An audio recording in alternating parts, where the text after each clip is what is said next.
VCY America presents Crosstalk, a nationwide call-in program discussing issues that have an effect on our families, our communities, our churches, our nation, and our world.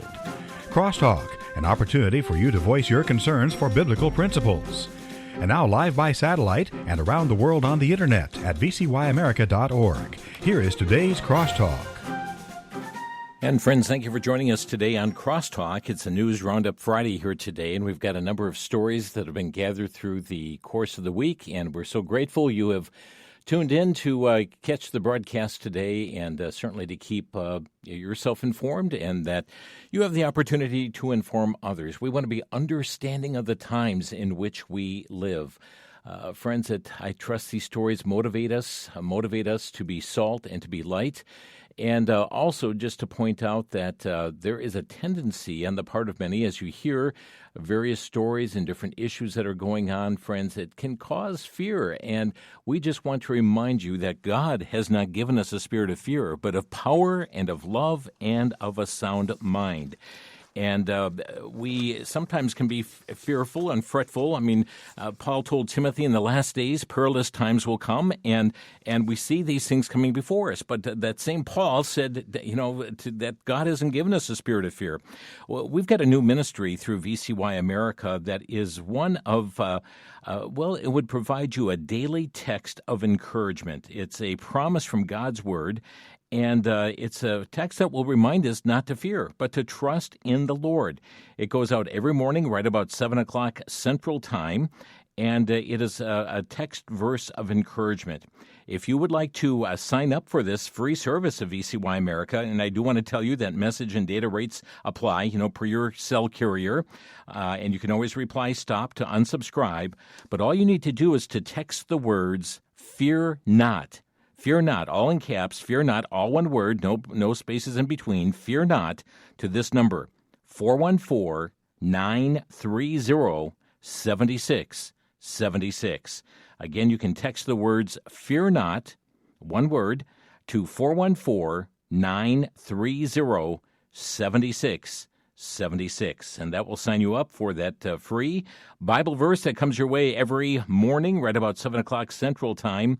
And again, I remind you, message and data rates apply. You can hit stop at any time to unsubscribe from it, but it just helps us put our mind and hearts in the right direction for the day. And certainly has you thinking about the Word of God. And friends, we need to do that in such a time as this. Well, we've got a lot of news that we want to get to on the broadcast today and encourage you to stay tuned through the broadcast.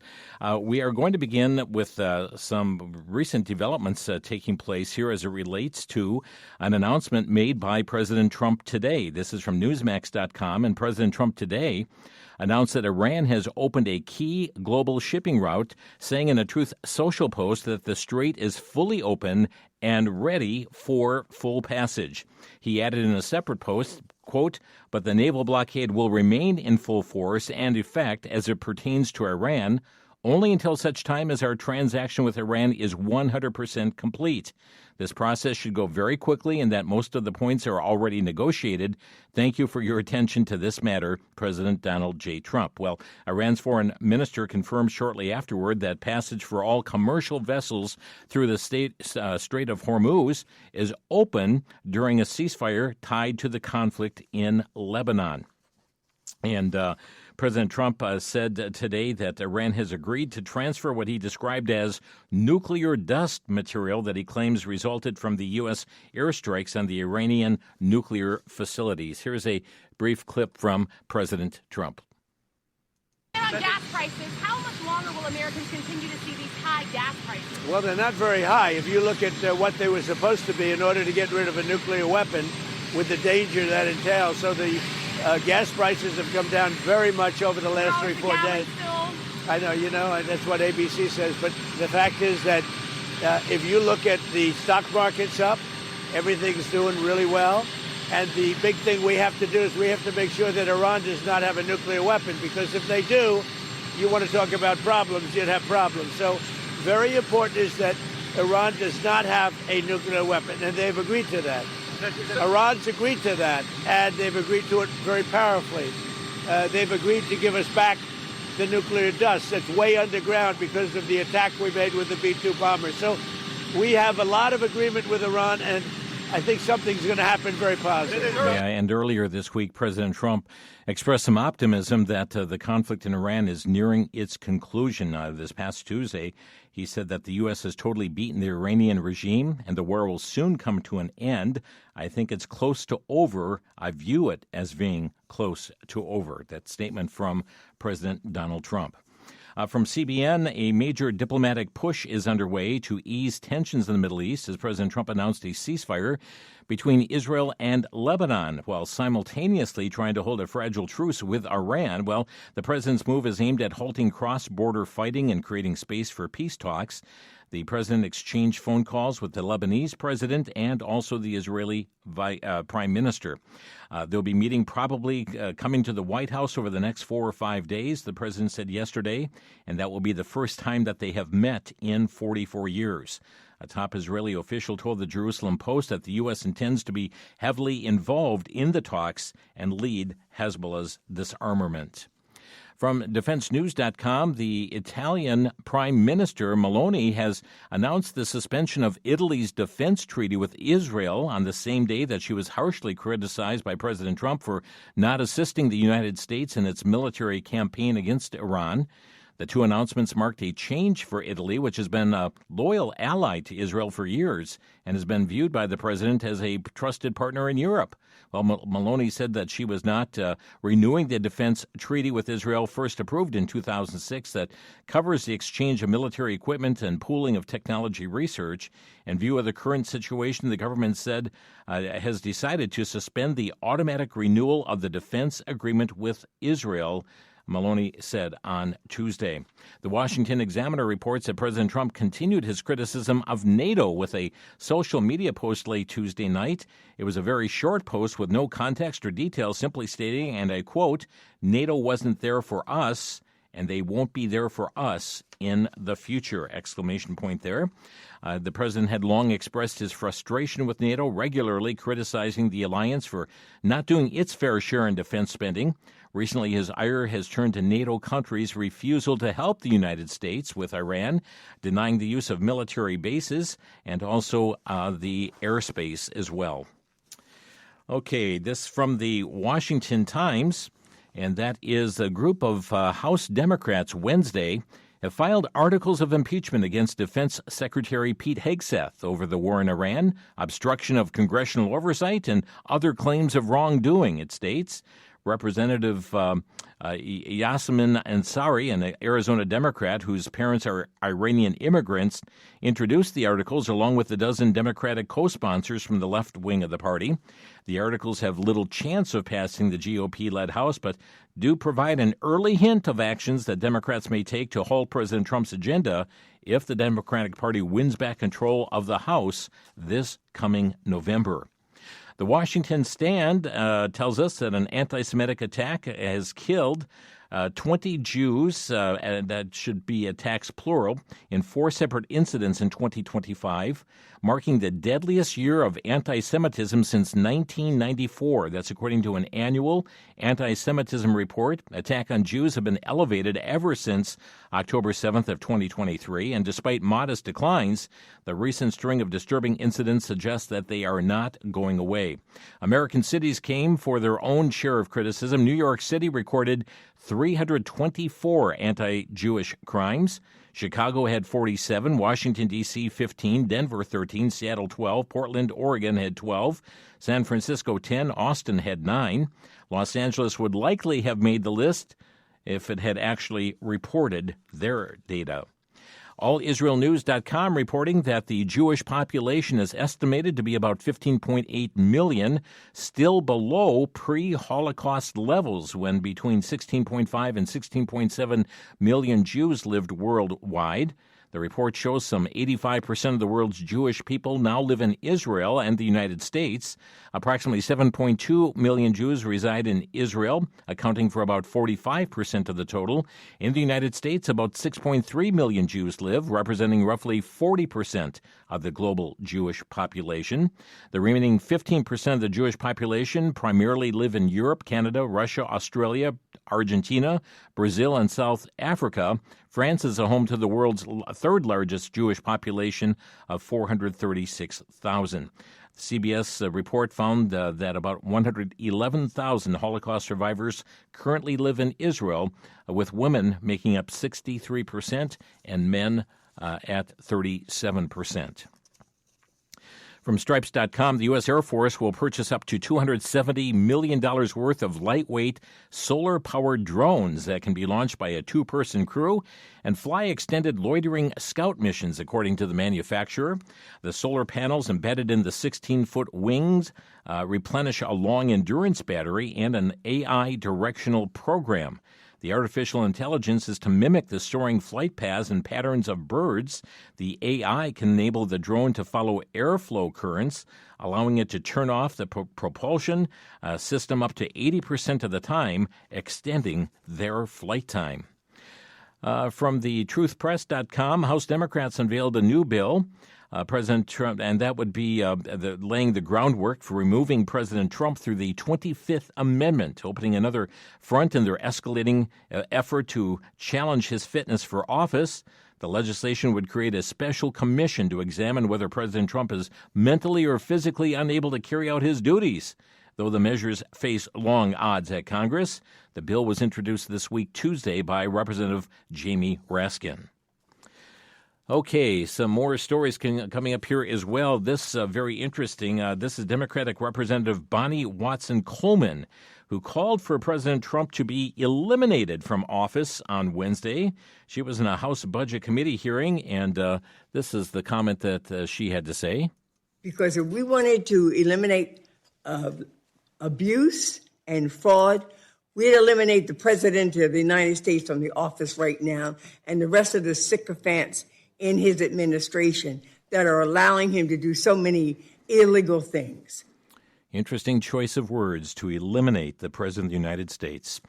Newsmax.com tells us that President Trump said Thursday that he called a meeting to address alarming unconfirmed reports of missing and deceased nuclear scientists, describing the situation as pretty serious stuff. The reports center on a number of deaths and disappearances involving experts in nuclear, defense, and space-related fields, though officials have yet to confirm that there's any direct links between the cases. Coverage from outlets such as Newsweek and the Daily Mail has highlighted the 2023 death of a veteran NASA Jet Propulsion Laboratory scientist, Michael David Hicks, noting that no official cause of death was made public. According to Newsweek, Hicks is one of the at least 9 American experts in sensitive national security-related fields whose deaths or disappearances have sparked concern. And the president said, "I hope it's random, but we're going to know in the next week and a half." And some of them were very important people, he said. The president's remarks come as the White House signals it may take a closer look at the matter. Press Secretary Carolyn Leavitt said Wednesday that the administration is prepared to seek answers. Interesting indeed. Well, friends, we're going to take a quick break on Crosstalk. We'll come back to more stories from this week of news here on the program and some additional news clips as well. You're listening to Crosstalk on the VCY American Network.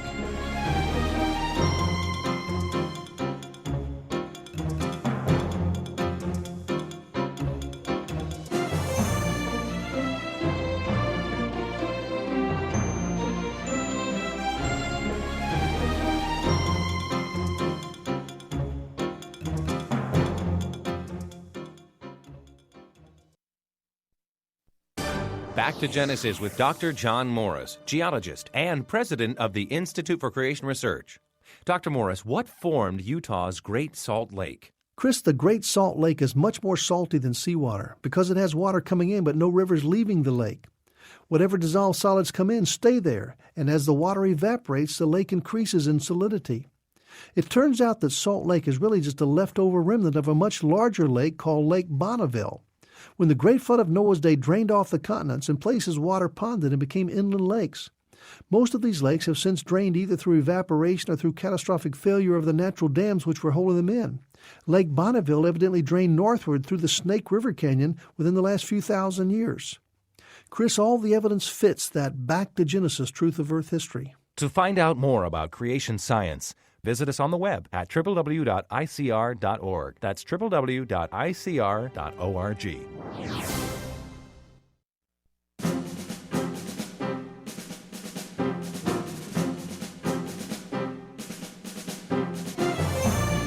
You're listening to Crosstalk, coming your way from the VCY American Network. And in case you missed our announcement at the beginning of the program here today, starting a new ministry from VCY American Network, and it's receiving a daily text of encouragement. Friends, we live in troublesome times, and sometimes we're overtaken by the events of the day. Sometimes we know we've got schedules that we don't know how we're going to make it through. And this is a text of Scripture that will come to you each weekday morning, right about 7 a.m. Central Time, a verse of encouragement. And if you'd like to get on this list, again, we remind you that there are message and data rates apply according to your plan, and you can hit stop to unsubscribe. But all you need to do is text the words, and it's just put two words together, fear not, and text it to 414-930-7676. That's texting fear not to 414-930-7676. Helps us to keep our eyes on the proper perspective in life.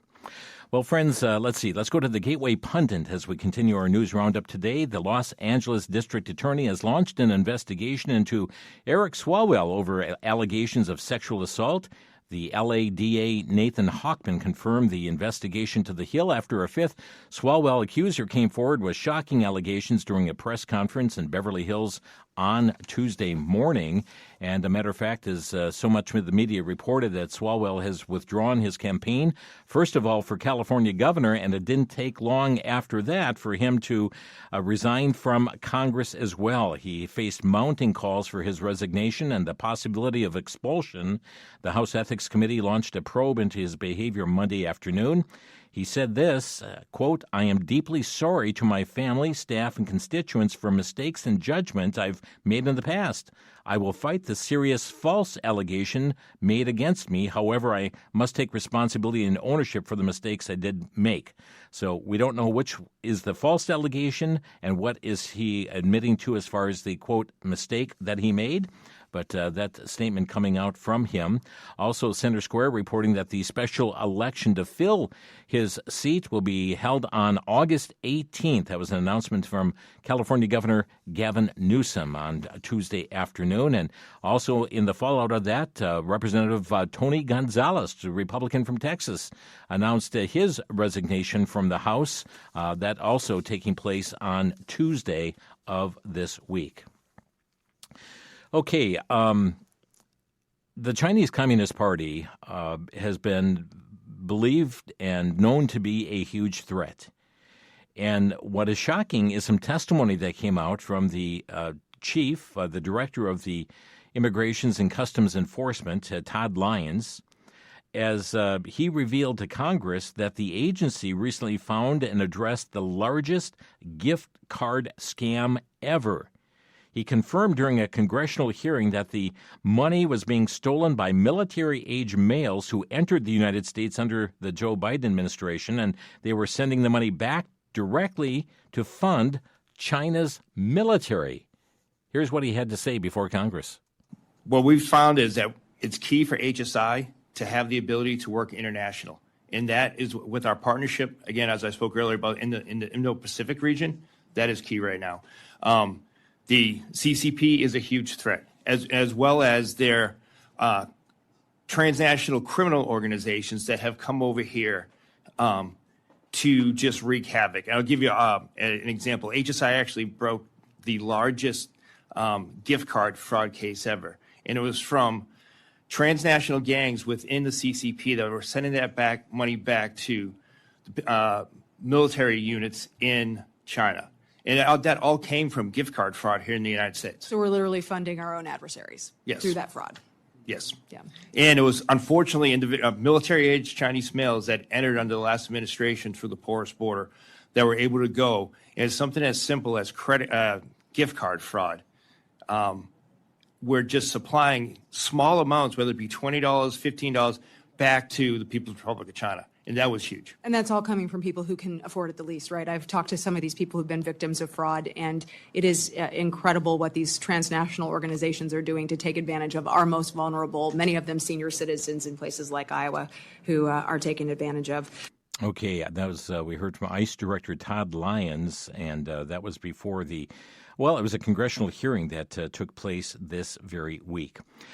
Fox News is reporting a Mexican national illegal alien accused of randomly setting a New York City apartment building on fire that killed 4 people and injured 7 others could be released back onto the streets. As Department of Homeland Security officials say, the city is refusing to a request to turn him over to immigration authorities.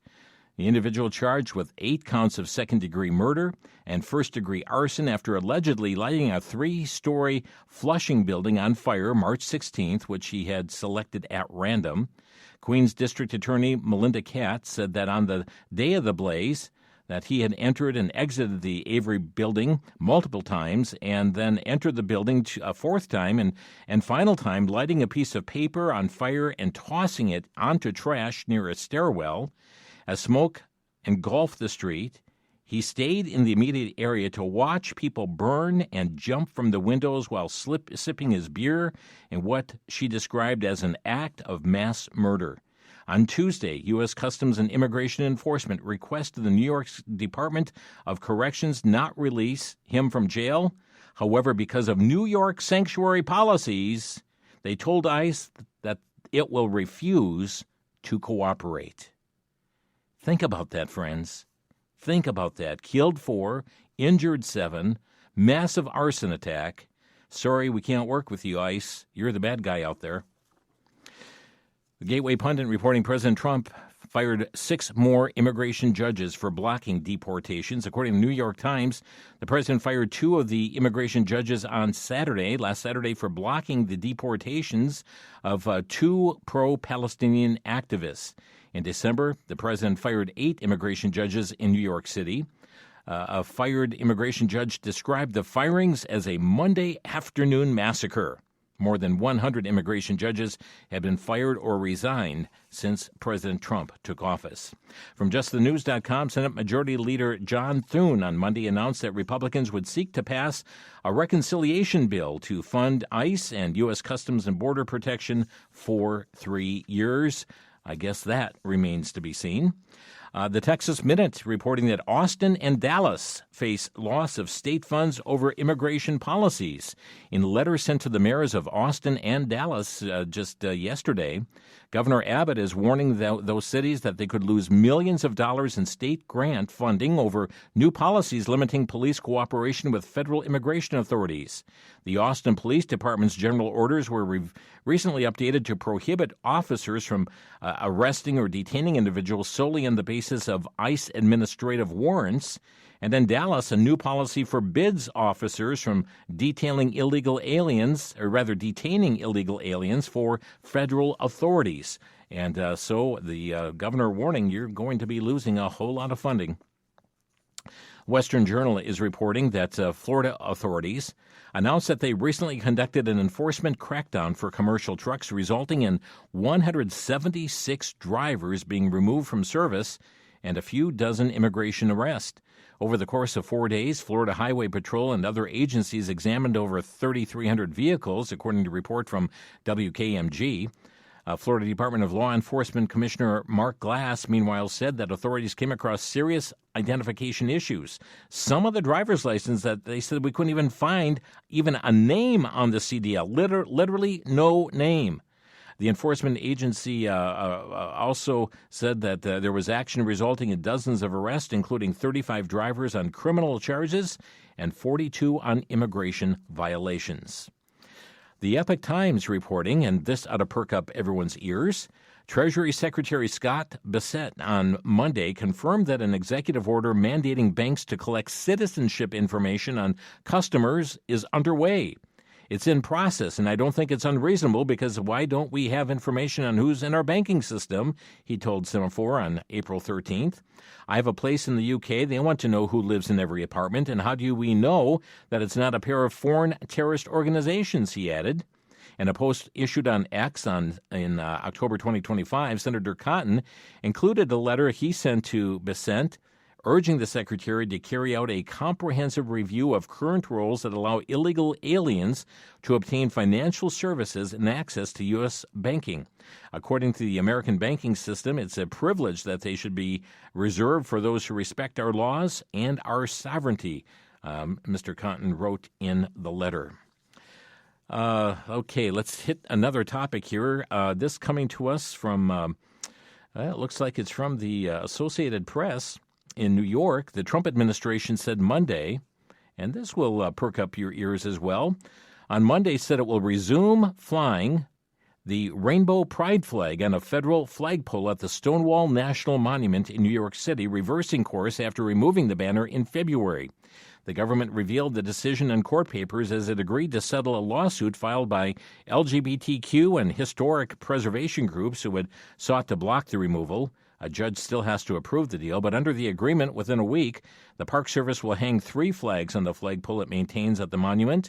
The pride flag will be positioned below the U.S. flag in accordance with the U.S. Flag Code, and above the Park Service flag, each will measure 3 feet by 5 feet. Also, in related news, this coming from LifeSiteNews.com, the Trump administration's budget proposal for the 2027 fiscal year includes numerous cuts to pro-LGBT programs, as well as a funding request for a new mission center to counteract gender extremism. The budget also targets DEI and anti-racism teacher training, gender identity-related technical assistance, an LGBT youth summit for migrant students, and campus LGBTQIA+ Pride Center staffing. Moreover, the budget calls for eliminating diversity, equity, and inclusion programs across the U.S. Department of Agriculture, Commerce, Labor, and Housing and Urban Development. So the budget coming from the president plans to cut billions of dollars that are going to pro-LGBT programs and targeting so-called gender extremism. Outkick.com tells us that Canada has invented an acronym that is so woke it'll make your head spin. It's MMIWG2SLGBTQQIA+. Yeah, well, it stands for Missing and Murdered Indigenous Women, Girls, and Two-Spirit Lesbian, Gay, Bisexual, Transgender, Queer, Questioning, Intersex, and Asexual Plus People. Isn't that a mouthful? And friends, it's not going to stop there.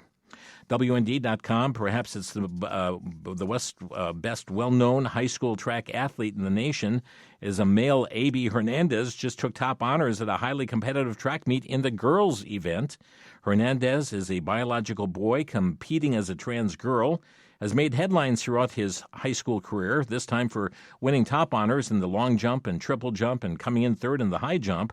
The meet was in California's Arcadia Invitational, where a post-event interview fawned over Hernandez and his success, calling it truly extraordinary. One researcher on X pointed out that Hernandez's winning triple jump at 42 feet would not crack the top 1,000 jumps among America's high school boys. No, it's not a big deal for boys. The top American high school boys are jumping over 50 feet. Maybe Hernandez wouldn't be in the top 100 or even 1,000 in the U.S., but he's ranked number 2 in the nation for girls. We're going to take a quick break and be back with more in our news roundup today here on Crosstalk. You're listening to Crosstalk on the VCY American Network. Back in 1 minute.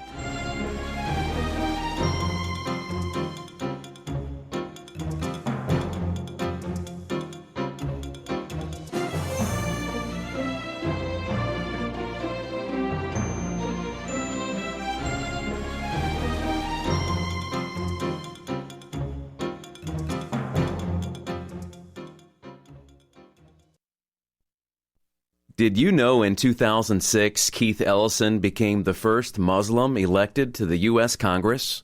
He took his oath of office on a Quran. Is one's duty to uphold the Constitution compatible with the teachings of Islam?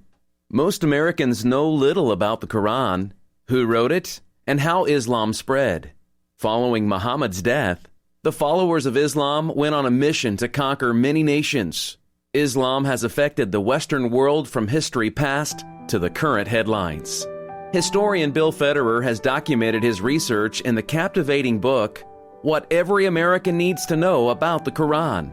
As Islam advances across our country, this book is a wake-up call for every American. Copies of this book are available for a donation of $20 to VCY. Call 1-800-729-9829.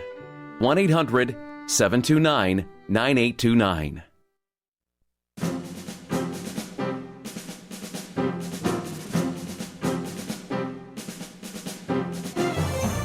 This is Crosstalk on VCY America. I hope you got our program yesterday with Rhonda Stoppe. What a wonderful interview, a time we had together on her book, Moms of the Bible, brand newly released book, and just had a great interview. She had so much insight, and my one regret is that we didn't have about 4 or 5 hours to talk with her because there was so much information to pour forth from her book, and just really gave an overview of the various moms in the Bible, life-changing lessons from the fearless, the flawed, and the faithful. And though we just scratched the surface, her time with us, very, very interesting. She's very energized on the topic. She's poured a lot of time and effort into her study on moms in the Bible and lessons that we can learn from them. And I was speaking with our bookstore last evening and again this morning, and their phones were very busy. And I know that there are those listening now who would have gotten busy signals, but just wanted to let you know that that special offer at 50% off is good through April 30th, and they're open until 6 p.m. Central Time. You can reach out to them, 1-888-722-4829. That's 1-888-722-4829, or online at vcy.com. That's vcy.com. But certainly a book that is helpful to many. And one of the neat things about that book is that a QR code at the end of each chapter where you can hear as Rhonda goes out to various women's conferences and homeschool conferences. And as she has spoken about these different moms, you'll be able to tap into her teaching through that QR code as well. But again, that's available through April 30th at our VCY bookstore. We were just dealing with some of the matters going on, that new long acronym in Canada right now, at least in one location. But the College Fix is also bringing to our attention an event featuring, and I'm putting this in quotes, they have pro-gay Christians or pro-homosexual Christians, has been scheduled to serve as an alternate event to a Turning Point USA rally at Baylor University. It's called All Our Neighbors. The event is scheduled for April 22nd, the same day as a previously approved TPS USA tour stop is taking place at this prominent Baptist university in Waco. Scheduled speakers include Kelly Robinson, who identifies as Catholic, the first black lesbian to serve as president of the LGBT activist group, the Human Rights Campaign, and is in a same-sex marriage, the Post reported, so-called same-sex marriage. Another planned speaker, Greg Garrett, a Baylor professor and columnist for the Baptist News Global, who made headlines last year for his public affirmation of homosexuality and transgenderism, the Post reported. And according to Baptist News Global, the alternative event is believed to be the first time that Baylor has allowed an openly gay, quote, Christian advocacy speaker on campus for such an event. Shame. Let's move on to a story here from USA Today. A group of parents and students have filed a federal lawsuit against the New Richmond School District in Wisconsin on April the 10th, claiming that the district has violated Title IX protections by allowing transgender students to use bathrooms aligned with their gender identity. The plaintiff, New Richmond Parents for Strong Schools, filed suit in the U.S. District Court for the Western District of Wisconsin. The group said that the district enforces a policy that allows male students to use girls' bathrooms based on gender identity rather than biological sex. The group said female students now avoid restrooms, miss class time, and exercise anxiety and loss of privacy while being directed to use separate single-stall bathrooms if they are uncomfortable. The conservative law firm Wisconsin Institute for Law and Liberty is representing New Richmond Parents for Strong Schools. In February, the school board, in a 2-7 vote, rejected a proposed policy that would require the district to separate its bathrooms and locker rooms based on biological sex, according to the Department of Education. A 2-7 vote. And you know, I thought about this. There are so many people who said, I'm not going to go vote in the elections. It's just school board candidates. Friends, look what school board elections can reap. And as our friend Jelaine Appling has always said, elections have consequences. From Alliance Defending Freedom, use the wrong pronouns and face crushing fines? That's the reality that Colorado business owners could face if they refuse to abandon their convictions and submit to the state's agenda. The state has launched a censorship campaign that attacks truth and freedom of speech, the cornerstone of free societies. Born Again Used Books, owned by Eric Smith and co-managed by his wife Sarah, is challenging a Colorado law that censors speech under the guise of stopping discrimination. Under its public accommodations law, the state redefined gender expression to include how an individual chooses to be addressed. That means every business owner in Colorado is supposed to address customers and employees and anyone else with pronouns and titles based on gender identity, not biological sex. If you violate the law, you could face $3,500 in fines per violation or up to 4 months in prison. Prison time for speaking the truth, friends. This can't stand, says Alliance Defending Freedom. They're the ones who have filed this federal lawsuit on behalf of the Smiths and their store called Born Again. And we encourage you to be praying for ADF as they continue to represent the store and this couple. Well, Tennessee has gone viral as far as a decision that was made and the decision and signature by the governor. April 9th, Tennessee Governor Bill Lee signed a resolution recognizing the month of June as Nuclear Family Month instead of Pride Month. It's triggering a backlash from LGBT activists. It's a Tennessee House Joint Resolution 182 passed the House of Representatives 72-18 and the Senate 26-4. The resolution defines the nuclear family as consisting of one husband, one wife, and any biological, adopted, or fostered children, and observed that it is God's design for the familiar structure and has been the bedrock of society since the creation of the world. The resolution emphasizes that the nuclear family has been the basic building block of Tennessee society throughout her formative years and built the United States of America and created prosperity within our nation. The resolution also specifies that Tennessee's values do not align with the humanistic globalist ideologies of the World Health Organization, the United Nations, and like-minded organizations that fight for population control through the means of promoting sterilization and abortion practices, and that the nuclear family is God's perfect design for humanity. Also, last June, the Trump administration recognized June as Title IX month rather than Pride Month to draw attention to the fight to dismantle gender ideology and remove transgender-identifying males from female facilities. Ohio proposed a natural family month in 2025, although thus far the initiative is stalling in committee. Utah, Idaho, and Montana have banned the flying of any flags, including the LGBT flag, other than official banners from government flagpoles. Well, there's been discrimination happening on many fronts, and RFK, the chief of America's Health and Human Services Agency, has confirmed that the administration of President Trump is reversing the Joe Biden-era discrimination against Christians in foster care programs that was pursued under the Biden administration because of his penchant for the LGBT ideology, especially transgenderism. He pushed that belief throughout his multiple government programs and even around the globe while he was in the White House. And here's a quick statement from RFK on the issue.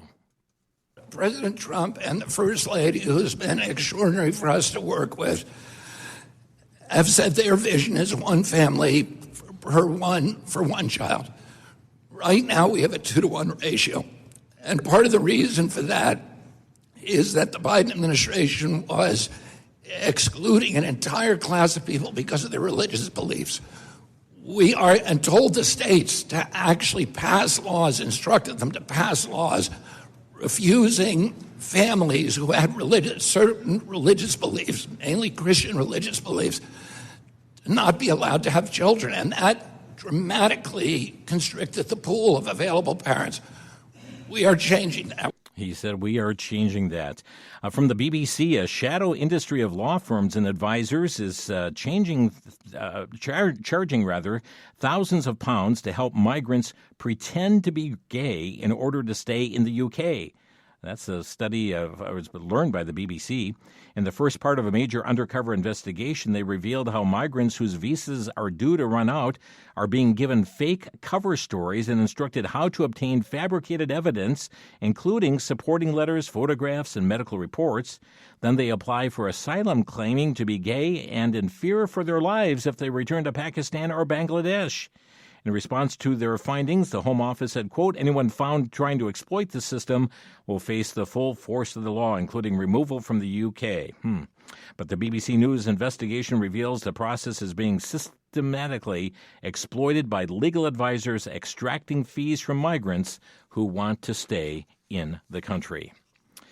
Okay, let's take a look here. From lifenews.com, the Justice Department has fired at least 4 prosecutors who handled FACE cases during the Biden administration, including longtime federal prosecutor Sanjay Patel of the Civil Rights Division's criminal section. A Justice Department spokesperson confirmed the firing, stating that the department has terminated the employment of personnel responsible for weaponizing the FACE Act who still remained at the department. President Trump issued full pardons to 23 pro-life Americans that were convicted under the FACE Act early in his second term and directed the department to dismiss pending cases and halt future investigations against pro-life demonstrators. Many of those pardoned had faced lengthy prosecutions and prison time for nonviolent actions. Prosecutors sought an average of 26.8 months in prison for pro-life defendants, compared with just 12.3 months for those attacking pro-life facilities. Actual sentences averaged approximately 14 months for pro-lifers versus 3 months for pro-abortion defendants. Planned Parenthood has reopened its abortion center in Albuquerque, New Mexico. That is in the northeast part. They had closed earlier. Abortion-free New Mexico, raising concerns over this. LifeNews.com, led by Susan B. Anthony, Pro-Life America, 78 pro-life groups have sent a letter to the acting U.S. Attorney General Todd Blanche, urging the Department of Justice to stop siding with the abortion drug industry against pro-life states. Louisiana, Florida, and Texas and Missouri, Idaho, and Kansas sued the FDA in 3 separate cases to protect their citizens from the harms of abortion drugs and to stop policies that undermine their state laws, and the DOJ previously moved to dismiss all 3 cases. A recent report from a pro-abortion group claimed that there were over 1.1 million abortions in the U.S. in 2025. That's a 26% increase of mail-order drug abortions in states that have pro-life laws. And also from lifenews.com, a pro-life activist has received a 7-figure settlement nearly 4 years after an early morning FBI raid on his home generated outrage and concern about the federal government's treatment of pro-life advocates outside abortion clinics. And this is a pro-life activist, Mark Houck, won a settlement of over $1 million nearly 4 years after now the early morning FBI raid on his home generated outrage. He was charged with violating the FACE Act, that's the Freedom of Access to Clinic Entrances Act, charged under that by the Biden administration in the year 2022. And Tim Walz, well, we have WND.com telling us that Democrats in the state legislature in Minnesota have voted to protect Tim Walz, whose administration has been faulted for allowing an estimated $9 billion in fraud in the state's social services programs. They did this by leaving a Rules Committee vote to advance Republican proposals for impeachment tied on an 8-8 vote, which means it does not advance for now. Walz even has admitted to the rampant fraud, but the Democrats blocked the further action with their vote in the House Rules Committee, where Republicans had outlined their strong case for the action. Friends, I've got some more stories I just want to get your way, so we're going to not open the phone lines here today, but let me share some more things with you right after the break. We'll be back in a minute here on Crosstalk on the VCY American Network.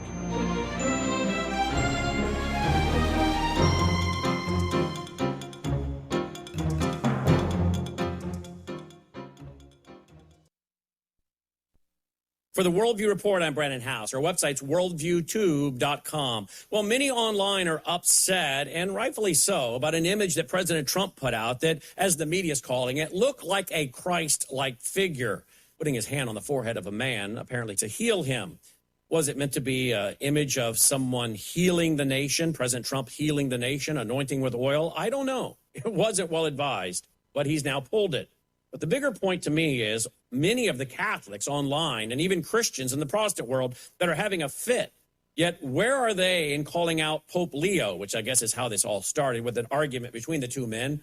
Where are they at calling out Pope Leo and the leaders of the Vatican or their local priest who believes that the Pope is the Holy Father or the Vicar of Christ on earth, or that priests can forgive or absolve sins, or the Eucharist calling down Christ into the wafer to be slaughtered over and over again? Where is their condemnation of this heresy? I'm Brandon House.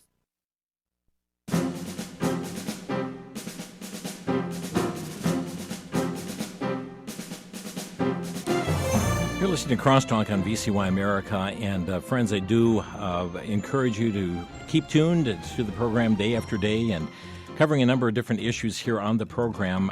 One of the things over this month of April has been a very rainy month here in our state, in certain areas in particular, and lots of rain. Our own city, I think we've had just over 8 inches of rain so far in the Milwaukee area, more than double what we normally get for an entire month. And it's been coming down and had some severe storms coming through with golf ball size hail. And this is not the first time this has happened by any means, but it's been a while. And certainly the storms have been severe. There have been some tornado touchdowns and so forth. But that is something that, we're in severe weather week right now in our state, and many states observe that at different times. But this one really takes the cake. And WND.com had the story of the Democrat Secretary of State who is running for lieutenant governor in Wisconsin. This would be Sarah Godlewski.